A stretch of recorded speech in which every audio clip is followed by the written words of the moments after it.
Bom, pessoal, bom dia a todos. Então, na aula passada, a gente começou a falar sobre força magnética, falamos sobre força magnética em cargas pontuais, e agora nossa ideia é passar, né, para pensar em força magnética em cima, né, de correntes, que são basicamente cargas pontuais, né, em movimento. De modo que aí a gente parte da ideia de força em cima de carga pontual e estende isso para distribuições de carga, né, na forma de correntes. Então vamos lá.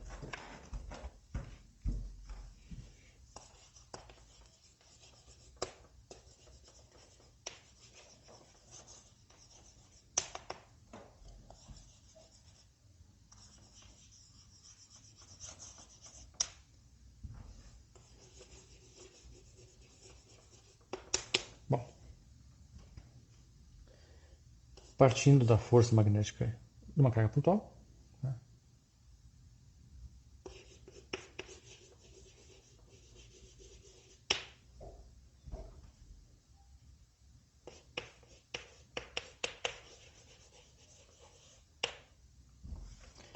Então, se a gente pensa, né, numa carga infinitesimal,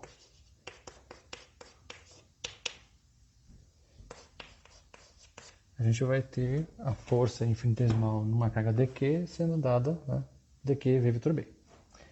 Aí,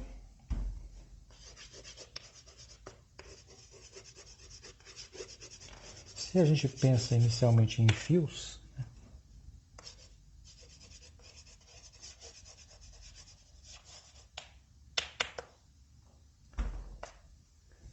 então a gente está pensando algo essencialmente unidimensional.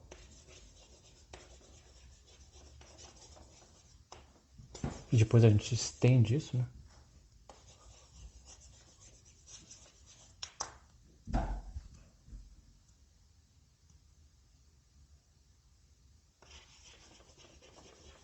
Então a gente vai ter algo como isso daqui. A velocidade vai ser alguma coisa do tipo dl dt. E a corrente é algo tipo dq dt. Então, onde sai que dq pode ser escrito como I dt. Juntando essas duas coisas,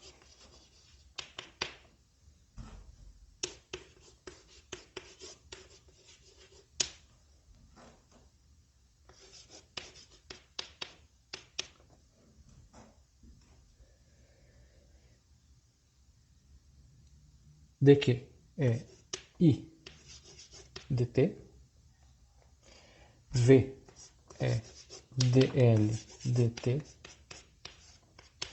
vetor b, né? Ou seja, a força magnética que surge num elemento de comprimento dl de fio dá para ser expressa na forma IDL vetor B. Então a gente tem essa expressão aqui, e aí de novo a força, né, é perpendicular ao campo magnético. Perpendicular também ao elemento de comprimento de fio. A força no fio, como um todo, implica em fazer a soma desse negócio.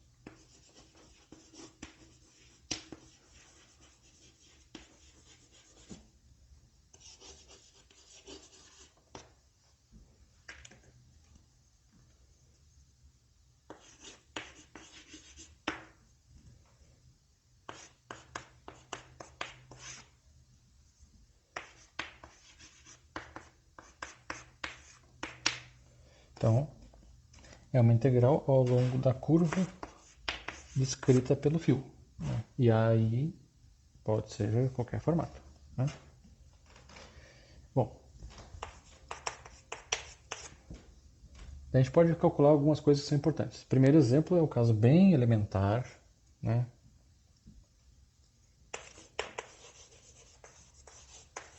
Que é a coisa mais simples possível que a gente tem aí.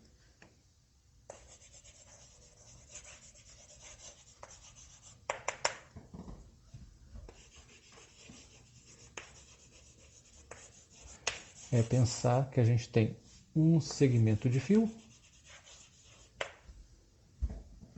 reto de um certo comprimento um campo homogêneo.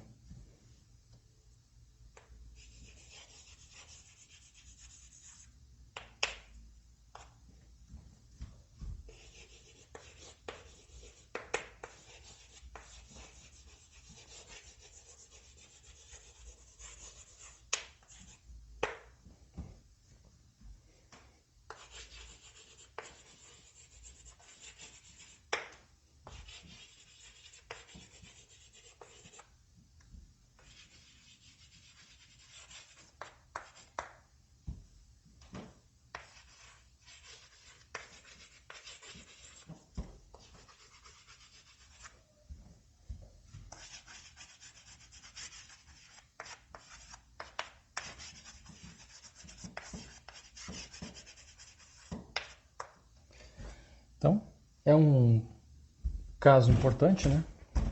Fio reto, certo tamanho, colocado num campo magnético homogêneo.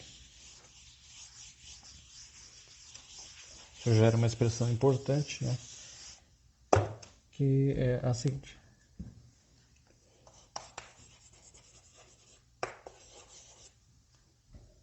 Antes de... Só para ilustrar, né?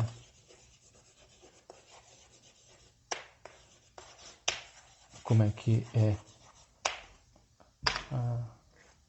como é que são as coisas, né? Então a gente tem um pedaço de fio que tem um certo comprimento L, né? Daí a gente tem um campo magnético que age aqui nessa região homogêneo.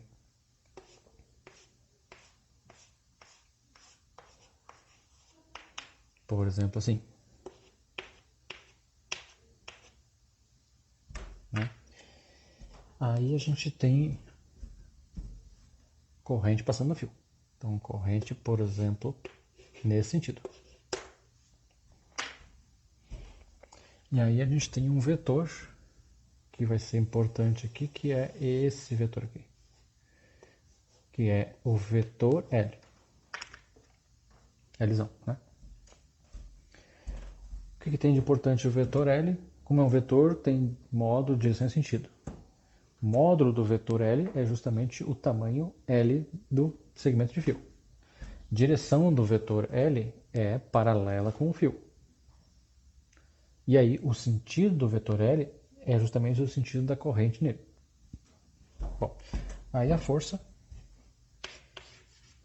pegando a nossa expressãozinha lá, né? Nesse caso é um caso de 50. Caso bem simples, porque a gente tem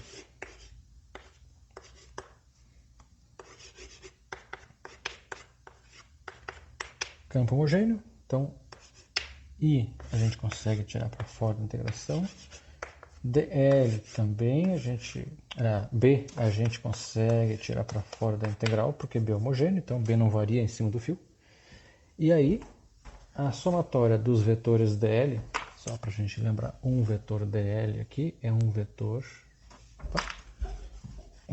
dl aqui é um vetor tangente ao fio, né? E aí a soma de dl's basicamente dá o vetor L. Então nesse caso é um caso bem simples mesmo.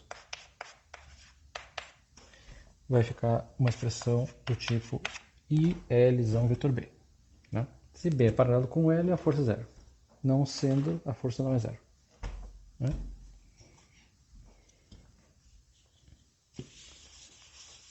Então, tendo isso, né, a gente já pode, pelo menos, ter uma ideia de como é que funciona quando a gente tem um fio sujeito a um campo magnético, né? Se o campo magnético é homogêneo, aí a gente pode tirar fora da integração. Se não é, tem que ficar dentro, e a gente, para poder fazer a integração, tem que conhecer como é que é a dependência de B com relação à posição, né? Bom, aí disso a gente pode ter uma consequência disso, que é você ter dois fios paralelos.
Então, aqui, como a gente tem a questão de os fios serem muito longos, né?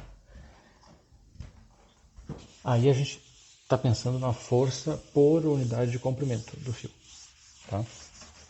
Porque basicamente o que vai acontecer é, se o fio é muito longo, né, vai simplificar uma coisa e vai acabar prejudicando outra. Dois fios finitos vai produzir uma força finita. Fios muito longos, a força vai ser razoavelmente fácil de calcular, né? Porque a questão aqui, o muito longo vai entrar justamente no campo magnético que um produz em cima do outro. Que daí, sendo muito longo, a gente já pode aproximar para um campo de um fio infinito, que aí a gente já conhece. Não sendo assim, né, a coisa fica mais complicada. Daí a gente tem um campo magnético que não é o campo de fio infinito. Então, facilita o campo magnético, mas a força daí acaba, né, sendo, na verdade, infinita.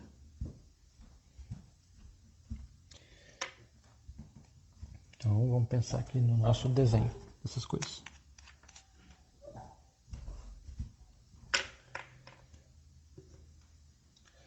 Então, temos lá um fio.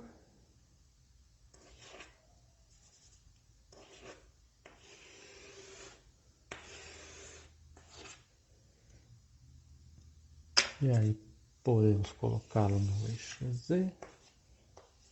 Daí temos um outro fio, que está a uma certa distância do primeiro. Né? Aqui.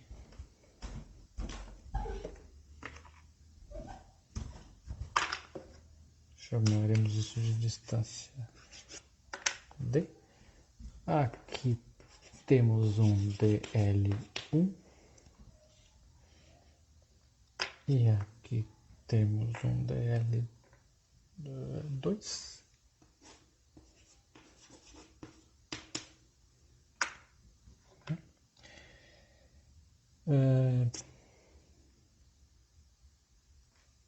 Se a gente olhar isso de cima, a gente teria assim, né, o fio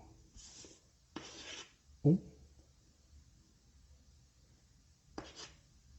e um fio 2.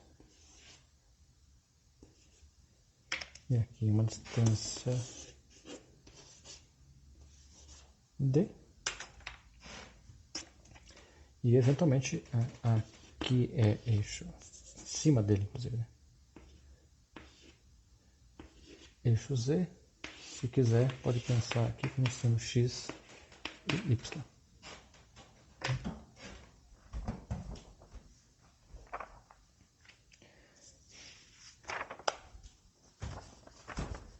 Então, de lado ou visto de cima.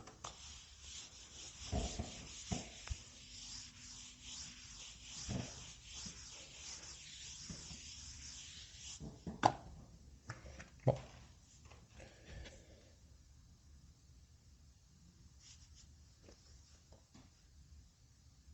para simplificar as coisas, né, a gente pode colocar, se quiser, ao invés de colocar genérico aqui, né, a gente pode colocar em cima de um certo eixo.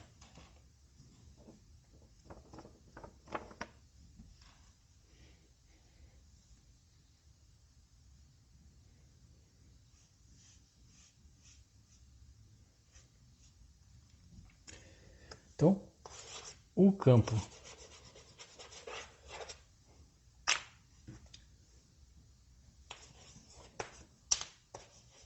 do fio 1, né, vai pensando, se a gente escrever isso em coordenadas polares, ou cilíndricas, né, se quiser, B1 vai ser μ0I1, 2π ρ θ. Bom, aqui no caso, tetão, vamos dizer assim. Né?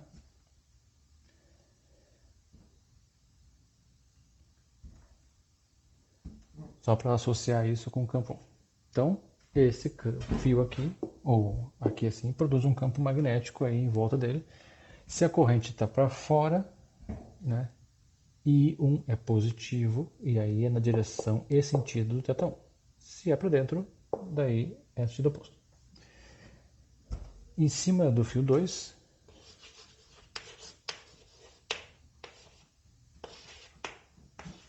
daí a gente tem um campo que vale, né? Então, basicamente, a distância ρ vai ser d.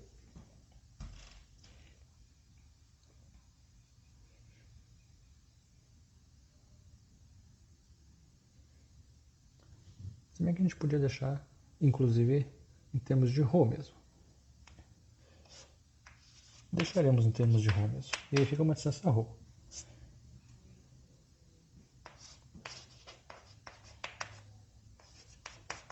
Vou fazer com D. E aí depois a gente pode deixar isso geral. Né? Então, temos isso aqui. Aí,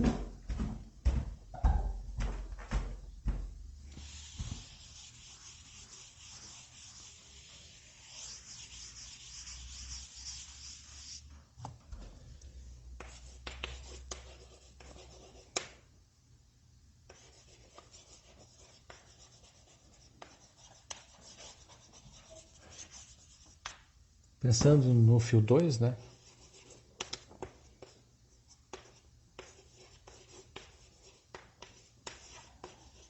A força em cima de um segmento DL2 vai valer o seguinte. Então vai ter uma força, né, de 1 em cima do 2, só para ficar claro o que nós estamos falando.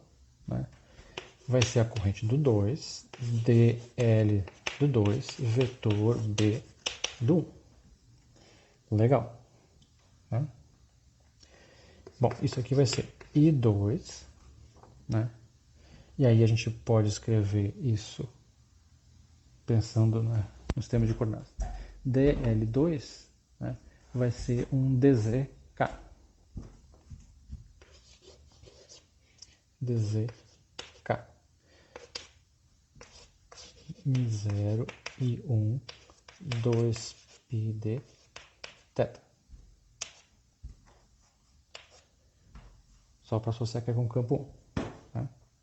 Então, I0, I1, I2, 2π, para juntar D, para juntar essas coisas, dz, né? E aí, K vetor θ, né, vai dar menos ρ.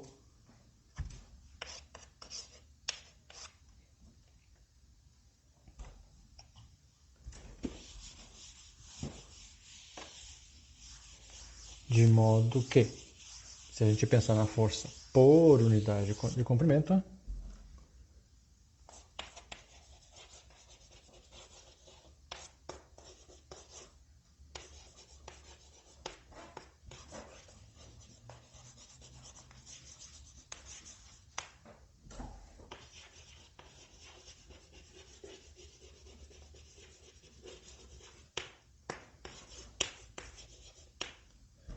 a gente tem aqui df 1 em cima de 2 dz menos I0, I1, I2, 2πd, né? ρ. Né? Onde o ρ é orientado, né, em direção daí ao fio 1. Então, a força que o fio 1 faz em cima do 2 é uma força que é dada por essa expressão. E aí, se I1 e I2, né, acontecem no mesmo sentido, então os fios, na verdade, se atraem. Se são sentidos opostos, os fios se repelem.